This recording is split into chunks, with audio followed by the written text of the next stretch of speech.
Hi everybody, welcome to another Low on Health Rambling where I kind of go over what I've been doing the last past day or so. Today is May 14th, 2010. It's a Friday. Happy Friday to everybody, or weekend when you get to this. Today was really fun. Basically did a lot of yard work, and at one point I've actually been working on my yard a lot recently, and recently been doing some digging. And today I had to mow the lawn, but I have a lot of big dirt clots around. So I used my old lawnmower and just kind of went over the dirt things to kind of level out my lawn to make it one level, which spewed dirt everywhere, which was freaking amazing because like I was almost literally covered head to toe in dirt, and then my car was just covered in dirt over the sidewalks. It was one big, just crazy big shadoo, which was just really, really interesting just to see dirt clouds everywhere. But almost done, and basically had to accelerate my yard work project because of me starting the job on Monday. So yay. Moving on here, let's just go ahead and hit up the sites. I want to talk about real quick. Modern Warfare 2, a second map pack, is happening. It's happening June 3rd, which to a lot of us is a really, really soon. And I'm actually on of two minds on this because they took out a mode I really enjoyed in Modern Warfare 2, and I just paid $20 for 5 maps, and now I'm going to pay $20 for 5 more maps. But once again, the maps are basically 3 new, 2 old, and these are basically screenshots of the new maps. In which case, this one that's at a carnival looks freaking amazing. Who knows what kind of funness you might have there. And then you have some other ones, which is kind of a industrial desert thing. And then you have, of course, bombed out Arab town, which there's a bunch of those. This one looks like some type of shipyard, scrapyard. And then, of course, this other one, which kind of looks just like Downpour or Overgrown. Not Overgrown, but another outside warehousey, whatever one. So, I don't know. I mean, I love Modern Warfare 2. I'm still almost getting used to the regular maps, and now that we're going to have another one in another month or so, it's like 3 months, don't really know what to think, but I'm the one that convinced everybody to buy the map packs in the first place, so I will more or less probably end up getting these, even though I really don't want to. But when I look at this, that just makes me think it's going to be fun. And as much as I enjoy Bale on the other maps, the more maps, the merrier. I mean, at this point, there's so many maps. There's definitely, when I restarted playing, there were like 2 or 3 maps I haven't even played on yet. Which was interesting because now there's just a lot of maps, which is good. And actually, I've spent like 16 days, basically 16 days worth in Modern Warfare 2, so I might as well. I'll probably end up buying it. Moving on here, I did play Starcraft recently. A friend had invited me to the beta, and I basically got actually online with him to play the beta with him and some other people joining. We were playing it, and the thing with Starcraft 2 or any kind of games like these, I usually don't play them competitive whatsoever with people because I'm not that good at them. Back in the day, I would basically be, okay, you build your resources for 10 minutes, I'll build mine, and then we can kind of go at each other. But that's not how you play competitively. And when we were playing online, it was a lot of Zerg rush, a lot of basically, the match would be over in 5 minutes because you'd have to build up your defenses and basically rush the other team. And that's really not how I play games, but that's basically what StarCraft's all about. So it's just really, really interesting. There's a bunch of Zerg fighters right there, which is just sick. So I enjoyed playing it, but more or less, as you all know, if anything, I'm primarily paying StarCraft 2 mainly just for its single-player-ness. I'm not a real big multiplayer person, but that's, of course, what the beta is mainly of. They only have one AI setting, which is very easy, and that can only be so fun so long. Moving on here.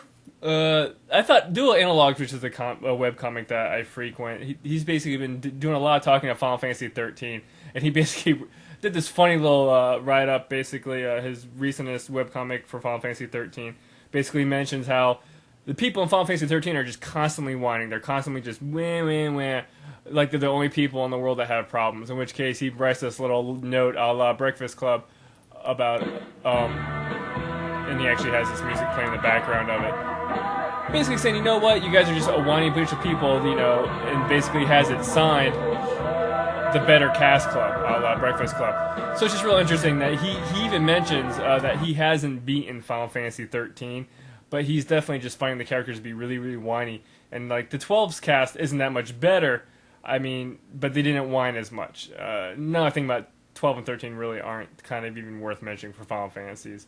But it's just interesting to see people still ranking, railing on Final Fantasy 13. It's been like over a month now. Moving on here. Yesterday's GameFAQ poll was, are you currently playing World of Warcraft? And of course, I am definitely one of those. Not anymore. I canceled my subscription. I basically started it back in the day, stopped it, started it, played it again with Death Knight. I know they have the new Catechism coming out, which I'm definitely not going to jump on board with that. But down the road, maybe 3 years from now, I'll jump back into it. But I'm more of an online gamer, not a World of Warcraft online computer console. I'm more of a console gamer than a PC gamer. But of course, the majority of people know I've never played it at all, which is actually interesting considering that there's like 13 million people that play it. Today's GameFAQ poll is: have you ever used a neighbor's unsecured Wi-Fi connection? Yes, I've used it before. A couple times, just through my lifetime, like especially in my apartment. Like I always use wired internet access, but for my PSP and other devices, I would just kind of leech off of what was available. Currently, right now, I don't have a neighbor, but they did have an open Wi-Fi connection at some point. So yes, actually, look at that. The majority of people say yes, I've used it before. In which case, the majority of people have used it. Are using the neighbor's Wi-Fi, and actually, what is that number? 1900. I was using it as they do the poll. So it's just really interesting. I mean, honestly, hopefully, eventually, Google Wi-Fi will happen, which may not happen, but it'd be nice just to be able to get Wi-Fi anywhere as a pay service. I would pay $5 a month if I could get Wi-Fi anywhere. I'm not all about cell phone plans, but that's just me. Moving on here to GameFly. They did ship me 3D Dot Heroes, and that's basically what I was doing yesterday. I didn't actually, do a vidcast because I was playing 3D Dot Heroes. And I'm kind of already done with it, as you probably may or may have guessed. After me making a big to-do about getting 3D Dot Heroes and maybe canceling my GameFly subscription, after playing it for about 6 hours, I got the gist of it. I know what it's going to do, and its charm is worn off. Like, yeah, it's a nice retro feel. But just like Darksiders, it's like, well, what are you doing that's different? Nothing. I don't really care. Your visual aesthetic is great and all, but that's not really cutting it for me. And its satire and humor isn't up to quality as I would like it to be. It's not constantly poking fun at itself, so I don't know what to make of it. I'm definitely gonna review it. I'm gonna review it with another game that's an old retro game that hopefully I'll write the review with the next month or so. But not really digging it, and I sent it back. I mean, 3 Dot Heroes, it's a good game, and just like Darksiders, it's a solid game. I see what they're doing with it, but I just didn't want to spend any more time with it. And that's just me. The look of it's great, the whole concept is great, but eh. Okay, moving on today, let's go and talk about the game of the day, which is going to be Rez. Now, Rez was, of course, released in 2001, like every other game I've talked about recently, because they're all PlayStation 2 genre games and whatnot.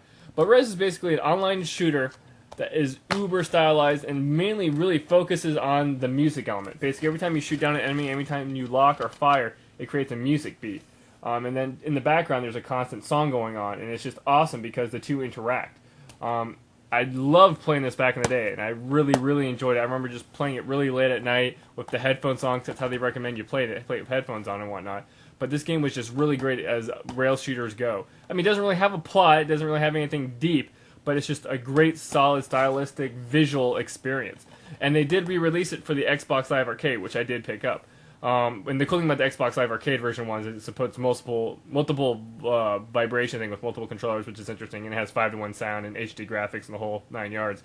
But ironically, I haven't played the 360 version as much as I played this version. I don't know what it was, even though with the achievements, I seem to not have the nostalgia didn't get me playing it back that often. In which case, I probably actually will look back into it again, playing it, because it was just a really, really fun, stylistic game. And I even imported the soundtrack back when I worked at Anime Nation. Basically imported the Rez soundtrack, the actual physical Japanese soundtrack, which is something I rarely ever do nowadays, is buy anything, but let alone buy Japanese soundtracks to even obscure games. But the soundtrack is just that great for this game. I enjoyed it a lot. So Rez, great game. Definitely recommend if you have an Xbox Live account, or it might be on the PSN, but who cares about the PlayStation. Xbox Live, definitely check it out. At least do the demo. It's a good, fun game. But other than that, as always, I'd like to thank you guys for watching, and I will catch you next time.